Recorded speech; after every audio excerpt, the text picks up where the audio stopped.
Subscribe now. EU debates.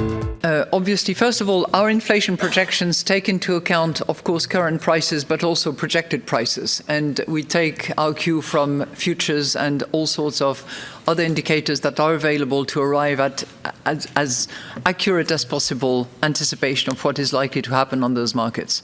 But let me say that, first and foremost, it is plagued with uncertainty. And what we have experienced in the last few months has demonstrated that level of uncertainty. And it is a situation where monetary policy has to do what it has to do, which is to deliver on the mandate of price stability, which is to take the appropriate set of measures using the best tools in order to tame inflation. But fiscal measures can also help in the process. They can help and they can hurt. And let me draw the line between what can help. Targeted, temporary and tailored measures, those that I call the 3 Ts measures, are certainly helpful, needed, in particular to protect the most vulnerable people, those who are really taking the brunt of the high prices. To the extent that those measures apply specifically to the most exposed and the most vulnerable, to the extent that they are temporary, to the extent that they are tailored specifically to that effect, they are certainly helpful and needed. By the same token, measures that are wide across the board without distinction between the beneficiaries that are in dire need of support and those who are not, those measures are certainly not helping monetary policy, and they can produce an upward level on prices which would work counter the monetary policy effort that we are developing.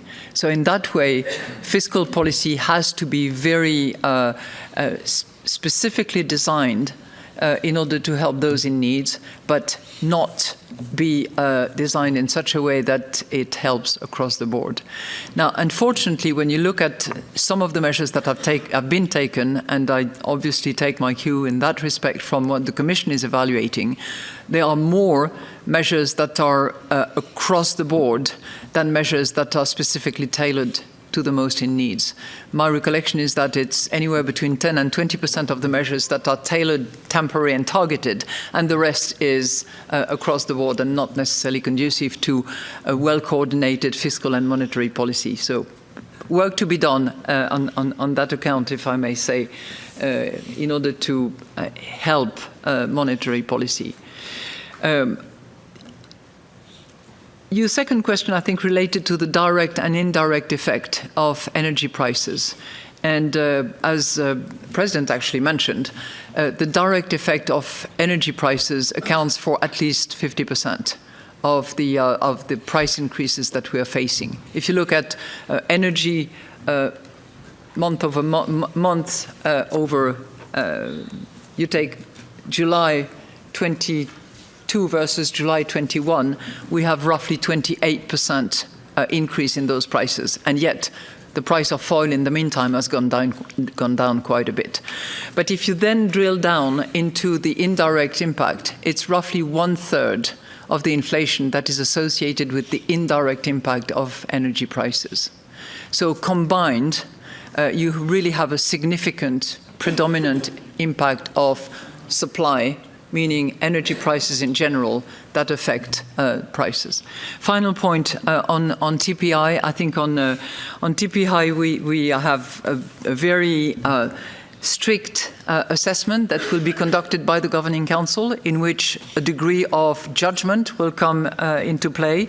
But the decision to activate TPI will be based on a 3-step analysis. First of all, a comprehensive assessment of market and transmission indicators, because this is what we want to protect: transmission of monetary policy throughout the entire euro area. Second, an evaluation of the eligibility criteria, and I can come back later on those criteria. And third, an assessment of whether activating purchases under TPI is going to be proportionate to the achievement of our objective, as we do with any use of any tool of monetary policy. Thank you.